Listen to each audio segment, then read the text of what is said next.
Welcome, folks. This is Alexis Bach here with another NAMI Cares podcast brought to you by NAMI King County North, and I am here with our current president, Lori Husky, and I'd like to say thank you for participating today, and it's lovely to be able to sit down and have a talk with you again. Thank you. I really enjoy being able to get information out on so many of these things that get thrown in our path during a journey through a mental health condition. So I have a really good one for you Yes. today.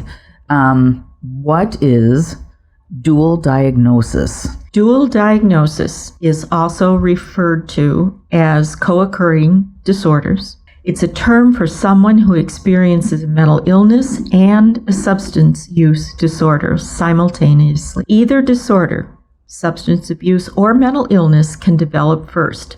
And that's a big one. I've heard people, questioning, well, he didn't have these behaviors till he started drinking too much.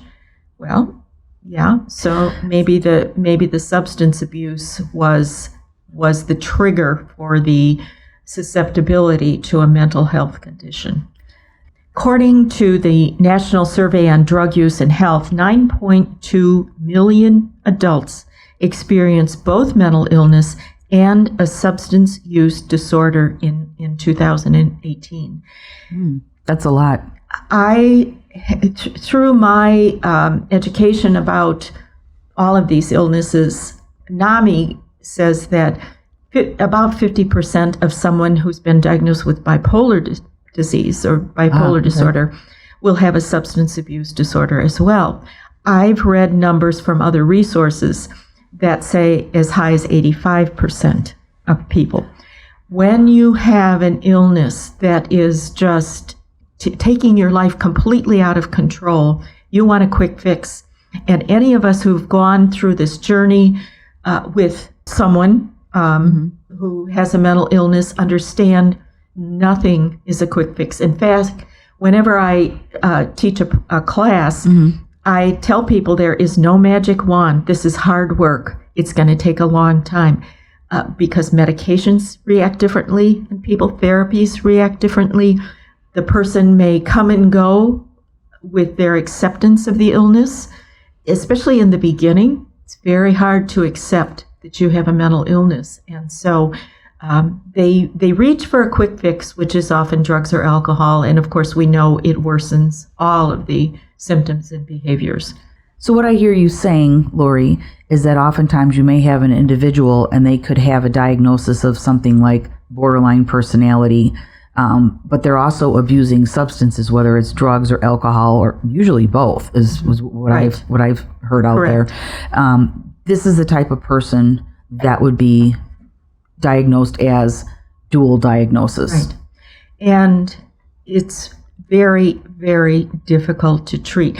I want to say right up front, things have changed for the better in the 10 years that we were involved with this with someone we loved. And initially,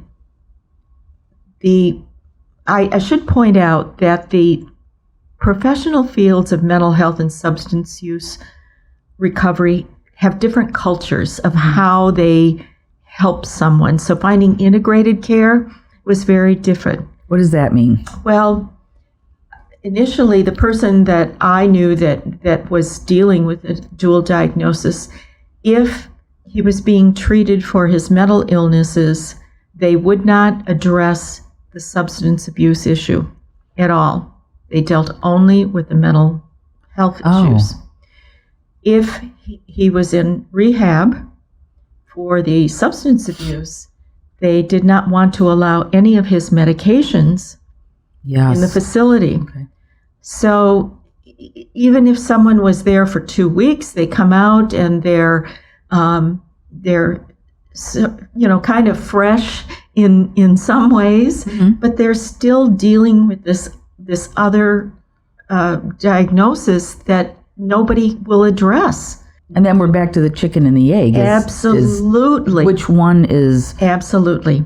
And thankfully, now we know, first of all, we know a lot more about substance abuse. Yes. And we don't say that, well, if you just had more willpower, you would handle this better. That's not the case. We need to treat substance abusers the same way we treat someone with a mental illness, and that is with compassion, not judgment.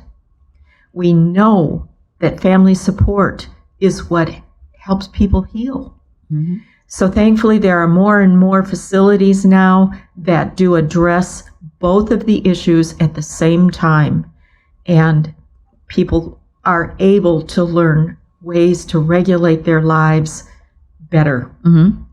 So are there different kinds of dual diagnosis, or is that just the overall overarching term? Yeah, it is the overall. I would like to talk a little bit about how it's treated.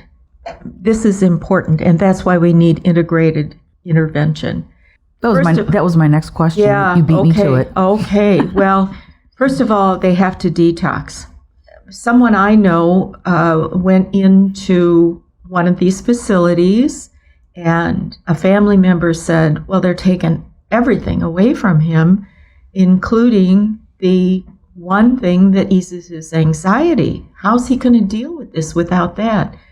So we have to get over allowing all of those medications and crutches, if you will, to have someone in their absolute unclouded mind. Mm-hmm. So we can see the behaviors and then start moving forward on how to do that. So we do go through detox. They go through inpatient rehabilitation. Okay. And that includes therapy sessions, group sessions.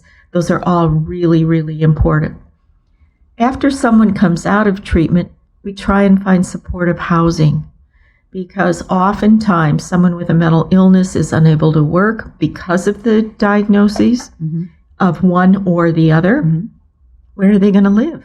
We have a huge homeless population, and that's both of these illnesses are probably something that affects them.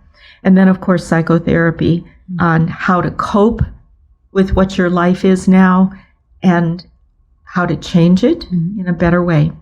Let me add also that self-help support groups, again, are vital. You know, we are people, we are social beings. Mm-hmm.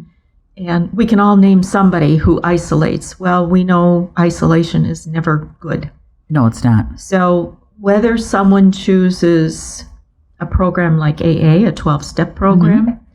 whether they choose a program through their faith-based community, whatever works and keeps them from drinking or using drugs, that community where they're building trust and acceptance is so vital in healing.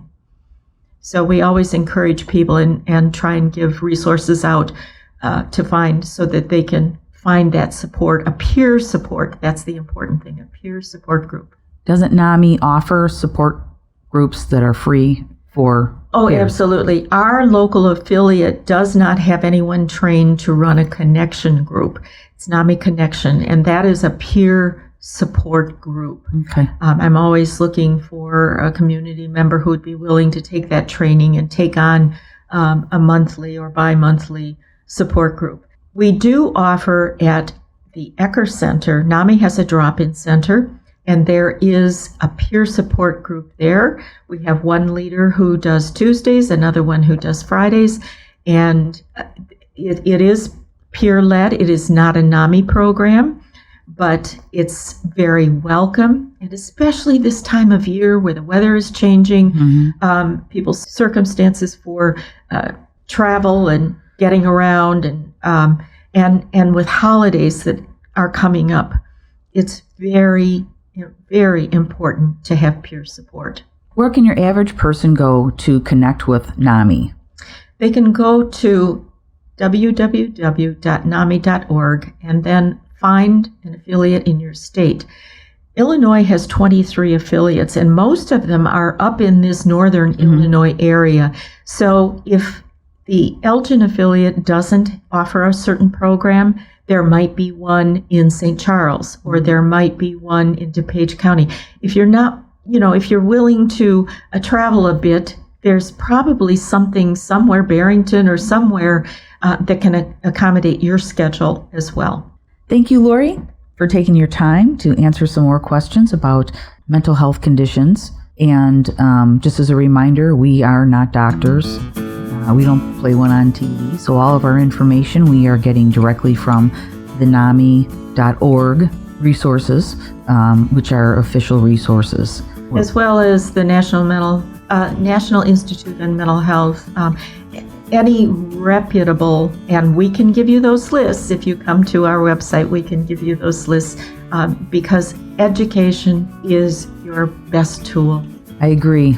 Well, thank you again, Lori, and we'll see you next time. You will.